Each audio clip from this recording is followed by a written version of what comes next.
राज्य स्थापना दिवस की 22वीं वर्षगांठ के अवसर पर सूचना एवं लोक संपर्क विभाग उत्तराखंड द्वारा प्रकाशित विकास पुस्तिका का विमोचन किया गया, जिसके मुख्य अतिथि प्रदेश के मुख्यमंत्री श्री पुष्कर सिंह धामी रहे।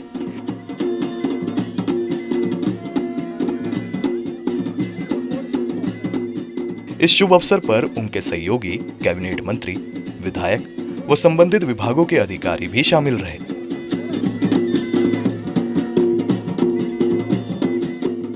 सर्वप्रथम समारोह में आईपीएस अभिनव कुमार ने अपने विचार सामने रखे, जिसमें उन्होंने जानकारी देते हुए बताया कि पंचायत स्तर पर money store, panchayat facilitation centre, 500 पंचायतों भवनों का लोकार्पण एवं 200 भवनों का शिलान्यास एवं निदेशालय में ई ऑफिस का लोकार्पण किया जाएगा। पंचायत फैसिलिटेशन सेंटर, 500 पंचायत भवनों का लोकार्पण एवं 200 पंचायत भवनों का शिलान्यास एवं निदेशालय में ई ऑफिस का लोकार्पण किया जाएगा। परिवहन विभाग द्वारा विकसित सॉफ्टवेयर एवं पोर्टल का शुभारंभ एवं जन कल्याणकारी योजनाओं की जानकारी से संबंधित आईटीडीए द्वारा विकसित विभिन्न परियोजनाओं एवं मोबाइल ऐप का भी लोकार्पण किया जाएगा। इस अवसर पर नियोजन विभाग द्वारा प्रकाशित विकास पुस्तिका का विमोचन भी किया जाएगा। विकास पुस्तिका के माध्यम से हमारा प्रयास है कि राज्य सरकार द्वारा संचालित प्रमुख योजनाओं एवं नीतियों की जानकारी आम जनमानस तक पहुंचाई जा सके। राज्य सरकार द्वारा गुड गवर्नेंस और जीरो टॉलरेंस पर विशेष फोकस किया गया है और इससे निश्चित रूप से राज्य के विकास को नई गति मिली है। इन 22 वर्षों में उत्तराखंड राज्य ने विभिन्न क्षेत्रों में विकास के नए आयाम प्राप्त किए हैं। मुझे आशा है कि विभाग द्वारा प्रकाशित विकास पुस्तिका अपने उद्देश्यों में सफल होगी। उत्तराखंड के 22वें स्थापना दिवस के अवसर पर सूचना विभाग द्वारा राज्य सरकार की नीतियों एवं कार्यक्रमों से संबंधित विकास पुस्तिका का प्रकाशन किया गया।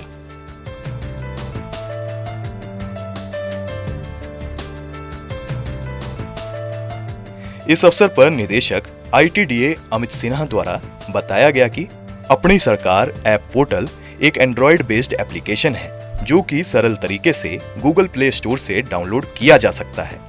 इस ऐप के माध्यम से प्रदेश के नागरिक अपनी सरकारी सेवाओं का लाभ उठा पाएंगे। अपनी सरकार पोर्टल का एंड्रॉयड बेस्ड मोबाइल ऐप भी बना रहे हैं, जिसके माध्यम से हम नागरिक सेवाओं को एंड्रॉयड बेस पे गूगल प्ले स्टोर से डाउनलोड करके उसके इन सारी की सारी अपनी सरकार सेवाओं का हम लाभ उठा सकते हैं। इसके उपरांत हम DRC लेक, ये ड्रोन एप्लीकेशन रिसर्च सेंटर का एक डेटा स्टोरेज प्लेटफॉर्म है, जिसमें कि ड्रोन के माध्यम से हम जितने भी प्रोजेक्ट्स हैं उसके फोटोग्राफ, वीडियोग्राफ ले सकते हैं और उसको हम इस एकीकृत पोर्टल पे अपलोड कर सकते हैं। ये पब्लिक के लिए भी खुल सकता है, जिसमें कि वो भी यूज़र नेम पासवर्ड लेके इसका फ़ायदा उठा सकते हैं। इसके बाद हम CM हेल्पलाइन के मोबाइल ऐप का भी यहाँ माननीय मुख्यमंत्री जी महोदय के द्वारा शुभारंभ करवा रहे हैं। इसके अतिरिक्त SD WAN, जिसमें software defined wireless area network है, जिसमें कि एक BSNL की सेवा के अतिरिक्त एयरटेल की सेवा के साथ ही हम सारे ब्लॉक लेवल पर एक हम यूनाइटेड प्लेटफॉर्म बना रहे हैं इंटरनेट का, जिससे कि कभी भी कोई सुविधा, अगर कोई एक सर्विस कट भी जाती है तो दूसरे सर्विस के माध्यम से वो ब्लॉक हमारा 100% अप रहेगा।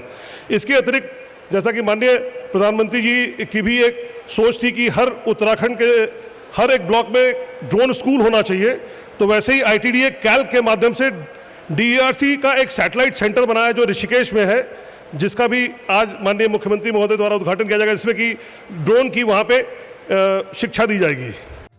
इसके उपरांत माननीय मुख्यमंत्री द्वारा अपनी सरकार ऐप पोर्टल का शुभारंभ किया गया।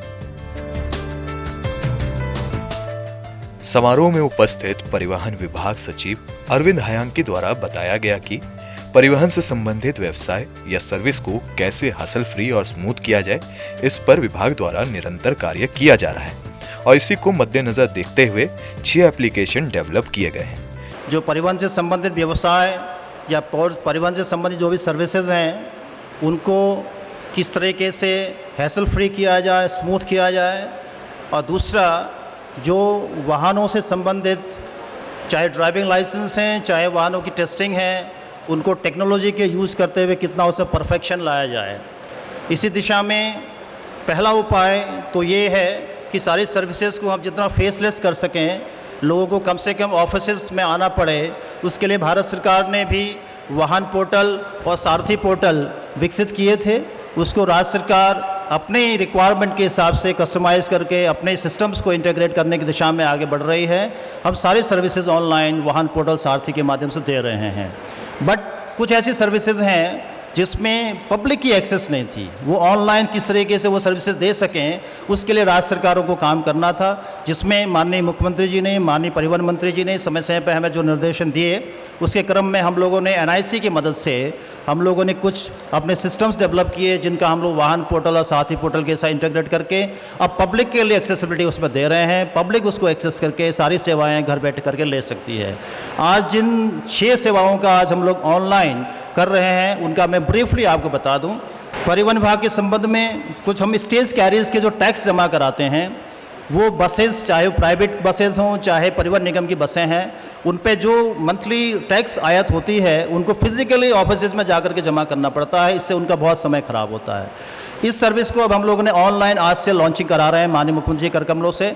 वो जिस स्टेशन में भी तैनात हैं, जहाँ भी उपलब्ध है उनका कार्यालय, वहीं से ऑनलाइन भुगतान कर सकते हैं। दूसरी सर्विस, जो वाहन चालन के दौरान जो भी हम लोग चालान करते हैं, चाहे पुलिस के चालान हैं, चाहे हमारे परिवहन विभाग के चालान हैं, उसको कैसे कंपाउंडिंग चार्जेस को भी ऑनलाइन उनको भुगतान कर सकें। अदरवाइज आज की तारीख में उनको कंपाउंडिंग फीस जमा करने के लिए फिजिकली आना पड़ता है दफ्तरों में, और विशेषकर ऐसे वाहन जो बाहर के होते हैं, उनका चलने के दौरान जो चालान होता है उनको भी फिजिकली कंपाउंडिंग कराने के लिए भी यहाँ तक आना पड़ता है। इसको भी हम लोग आज ऑनलाइन कराने जा रहे हैं, ताकि घर बैठे वो अपना भुगतान कर सके कंपाउंडिंग चार्जेस, और उसके जो चालान की प्रक्रिया है वो अंतिम रूप से निस्तारित हो सके। तीसरा, हम लोग सिस्टम कर रहे हैं, जो भी वाहन विशेषकर बसेस विशेष पर्पज़ के लिए, वो कॉन्ट्रैक्ट कैरीज वगैरह के लिए अगर स्पेशल परमिट चाहते हैं, उसके लिए भी फिजिकली वो दफ्तरों के चक्कर लगाने पड़ते हैं। आज वो भी व्यवस्था में दुरुस्त करते हुए अब वो भी ऑनलाइन आवेदन कर सकेंगे, ऑनलाइन स्क्रूटनी होगी, ऑनलाइन अप्रूवल होगा, ऑनलाइन वो परमिट को डाउनलोड कर सकेंगे, सारी सर्विस वो घर बैठे ले सकता है। फोर्थली, जो RTAs हैं, वो भी जो कॉन्ट्रैक्ट कैरीज वगैरह परमिट देते हैं, उनको भी अभी वो फिजिकली सारी प्रक्रिया होती हैं, उसको भी ऑनलाइन मोड के माध्यम से घर बैठे सुलभ हो जाएंगी। फिफ्थली, जो डीलर के माध्यम से पंजीकरण होते हैं, आज की तारीख में निजी वाहनों का पंजीकरण डीलर के पॉइंट पर होता है, लेकिन अप्रूवल्स वगैरह की सारी प्रक्रियाओं के लिए डीलर को फाइलें लेकर के RTOs ऑफिस में आना पड़ता है, उनका समय खराब होता है, RTO ऑफिस में अननेसेसरली फाइलों का बोझ बढ़ता चला जाता है। हम उस सिस्टम को भी ऑनलाइन कर रहे हैं। डीलर पॉइंट पर रजिस्ट्रेशन की सारी प्रक्रियाएं ऑनलाइन तरीके से संपन्न हो जाएंगी और दफ्तरों में जो कागज़ों का बोझ है वो कम होगा। सेकेंडली, डीलर पॉइंट में अभी तक सिर्फ निजी वाहनों का होता था, अब कमर्शियल वाहनों को भी सेम सर्विसेज वहीं मिल जाया करेंगी। ये भी बहुत बड़ी सुविधा लोगों को मिलने वाली है। इस अवसर पर माननीय मुख्यमंत्री श्री पुष्कर सिंह धामी ने परिवहन विभाग की ऑनलाइन सेवाओं का शुभारंभ किया और ऑटोमेटेड टेस्टिंग स्टेशन का उद्घाटन किया।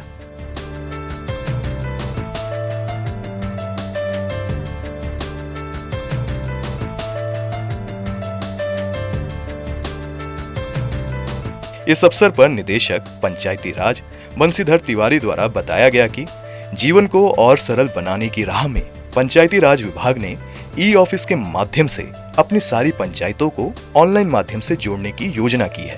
पंचायती राज विभाग ने ई-ऑफिस के माध्यम से अपने पूरे डायरेक्टरेट को ई-ऑफिस में कन्वर्ट किया है और हमारा अगले 1 वर्ष में पूरी सारी हमारी जो पंचायतें हैं उनको भी ऑनलाइन करने का योजना है।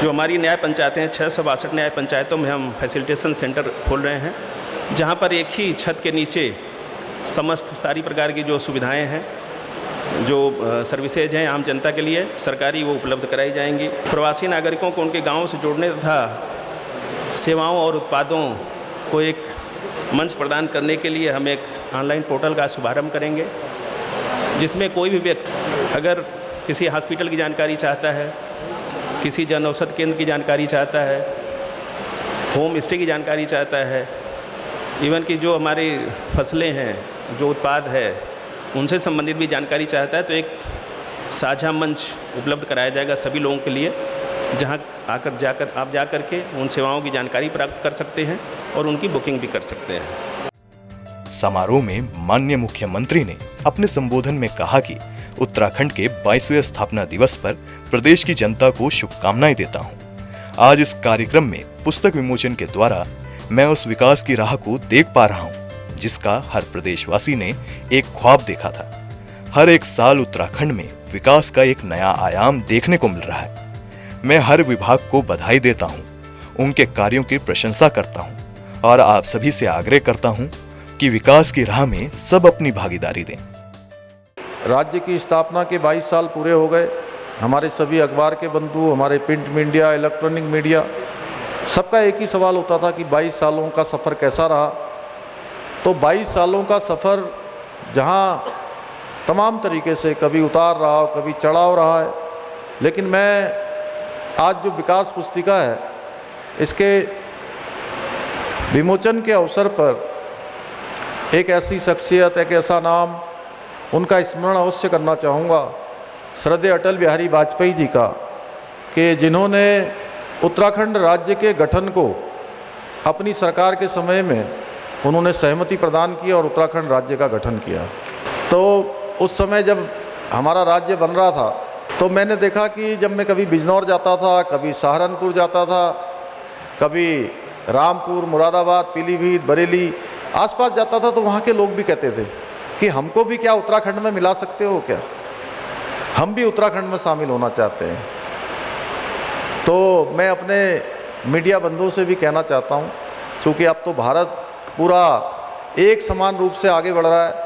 माननीय प्रधानमंत्री जी मोदी जी के नेतृत्व में समूचे सारे राष्ट्र का विकास एक गति से हो रहा है। उसके लिए उन्होंने तमाम योजनाएं देश के अंदर लाए हैं, लेकिन उस समय लोगों की तीव्र इच्छा थी और हमारे यहाँ भी लगातार, चाहे बिजली की बात हो, चाहे सड़कों की बात हो, चाहे परिवहन की बात हो, हर क्षेत्र में हम लोग तेज़ी से आगे बढ़े हैं। और अटल बिहारी वाजपेयी जी का स्मरण मैं इसलिए कर रहा हूँ कि उस समय बहुत लंबा आंदोलन उत्तराखंड राज्य की प्राप्ति के लिए हुआ। उत्तराखंड राज्य की प्राप्ति के लिए हमारी माताओं बहनों ने जहाँ संघर्ष किया, नौजवानों ने संघर्ष किया, हमारे वीर शहीदों का बहुत बड़ा योगदान इस राज्य के निर्माण के लिए उनका हुआ। जिन लोगों ने हंसते हंसते, मैं कहूँ हंसते हंसते अपनी जवानी, अपनी जिंदगानी दांव पे लगा दी और शहीद हो गए, हमेशा हमेशा के लिए उत्तराखंड राज्य बनाने का सपना लेकर हम सब के बीच से ऊपर चले गए। उन सबको भी मैं नमन करना चाहता हूँ इस अवसर पर। और आज माननीय प्रधानमंत्री मोदी जी के मार्गदर्शन और नेतृत्व में जहाँ हम लोग तेज़ी से आगे बढ़ रहे हैं, हम लोग तेज़ी से विकास के एक नए युग की ओर बढ़ रहे हैं। और मैं कहूँ तो उत्तराखंड सच मायने में नए संकल्पों के साथ, नए संकल्प लेकर एक नई उड़ान भरकर आगे बढ़ने का हम सब लोग एक प्रयास कर रहे हैं। उसमें सभी का सहयोग मिल रहा है, सभी की शुभकामनाएं मिल रही हैं और हम लोगों ने सरकार के स्तर पर बहुत सारे काम, अब उसमें मैं विस्तार से जाऊंगा तो काफ़ी लंबा हो जाएगा, लेकिन सभी विभागों ने अपनी अपनी योजनाएं बनाई हैं, अपने अपने रोड मैप बनाए हैं। मैं कहना चाहता हूं अपने अधिकारी गणों से भी, ये ऐप केवल औपचारिकता के लिए नहीं होनी चाहिए। इस ऐप की आवश्यकता, वैसे हांकी जी जब बता रहे थे तो हमारे प्रदेश अध्यक्ष जी कह रहे थे कि बहुत सुविधा हो गई, अब आगे बहुत जो है लोगों को सुविधा मिलेगी, और मैं भी यह मानता हूं कि ये सुविधा के लिए ही बनाए जाते हैं। लेकिन कई बार देखने में आता है कि हम ऐप भी बना देते हैं, हम योजनाओं को लॉन्च भी कर देते हैं, लेकिन उन योजनाओं का लाभ सीधे सीधे उनको मिल नहीं पाता जिनके लिए ये योजनाएं बनाई जाती हैं। बहुत सारे ऐप ऐसे होते हैं जो बनने के बाद ख़राब हो जाते हैं, बनने के बाद काम ही नहीं करते। जिन लोगों के लिए हमने ऐप बनाया होता है उनको पता ही नहीं होता कि हमारे लिए ऐप बना हुआ है, हमारी सुविधा के लिए बना हुआ है। यह केवल औपचारिकता के लिए नहीं बनना चाहिए। मैं चूँकि आज का दिन तो बड़ा अच्छा है जहाँ पर हमको केवल विकास की पुस्तिका और विकास के बारे में चर्चा करनी है, उसी का गुणगान करना है, उसी को आगे ले जाना है, उसी को लोगों को बताना है। लेकिन उसके साथ साथ अगर कहीं पर हम सुधार कर सकते हैं तो हमको सुधार की दिशा में भी निश्चित रूप से काम करना चाहिए कि हम लोग इसको और अच्छा करें। जो हमने एक मंत्र दिया है सरलीकरण का मंत्र, कि सारी ही चीज़ों को सरकार के अंदर सरल करना है। सारे ही मामले जो कितने भी जटिल क्यों ना हो, उन सारे मामलों का समाधान करना है।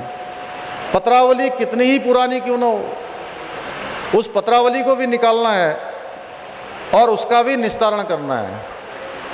यानी कि सरलीकरण, समाधान और निस्तारण। और चौथे नंबर पर संकल्प का भाव, चौथे नंबर पर संतुष्टि का भाव, कि हमारे अंदर संकल्प होना चाहिए, जो हमसे मिलकर जा रहा है उसके अंदर संतुष्टि का भाव वो लेकर जाना चाहिए। ये हमने तय किया था शुरू से, इस दिशा में हम आगे बढ़ रहे हैं धीरे धीरे। जो हमारा कार्य व्यवहार है, मैंने अपने अधिकारीगणों से भी कहा है, सभी से कहा है, हमारे मंत्रीगण तो लगातार लगे ही हुए हैं, हमारे अधिकारीगण भी। हमने जो नए उत्तराखंड का संकल्प लिया है, हमारा संकल्प है नए उत्तराखंड का, और इस नए उत्तराखंड के संकल्प को आगे बढ़ाने के लिए जो हमारी एक मानसिकता है कि हमें औपचारिकता बस 10 से लेकर 5 बजे तक ऑफिस जाना है, उसके बाद काम खत्म, इस प्रकार की संस्कृति को भी हमें बदलना होगा। हम सब लोगों को पेन लेकर नए संकल्पों के साथ आगे बढ़ना होगा कि अगर 5 की जगह 7 भी बज जाएगा, 8 भी बज जाएगा और 9 भी बजेगा, तो भी हमको जो है उतने ही मन से काम करना होगा जितने मन से हम सवेरे 10 बजे आए हैं। तब जाकर हम नए उत्तराखंड का संकल्प को पूरा कर पाएंगे। लोकतंत्र का ये एक सबसे अच्छा आदर्श उदाहरण यही होता है कि सारे ही स्तंभ, न्यायपालिका हो, हमारी कार्यपालिका हो, विधायिका हो और हमारे चौथा स्तंभ हो, सारे के सारे बराबर तरीके से चलें, तभी जो है हमारा लोकतंत्र, राज्य, देश आगे बढ़ते हैं। तो हम लोगों ने जो संकल्प लिया है कि हमारा जो विकल्प रहित संकल्प है कि आने वाले 5 सालों में, आने वाले 10 सालों में हम हिंदुस्तान के श्रेष्ठ राज्यों में शामिल हों। और ये केवल संकल्प किसी एक व्यक्ति का नहीं है, ये संकल्प उत्तराखंड के 1,25,00,000 भाई बहनों का है।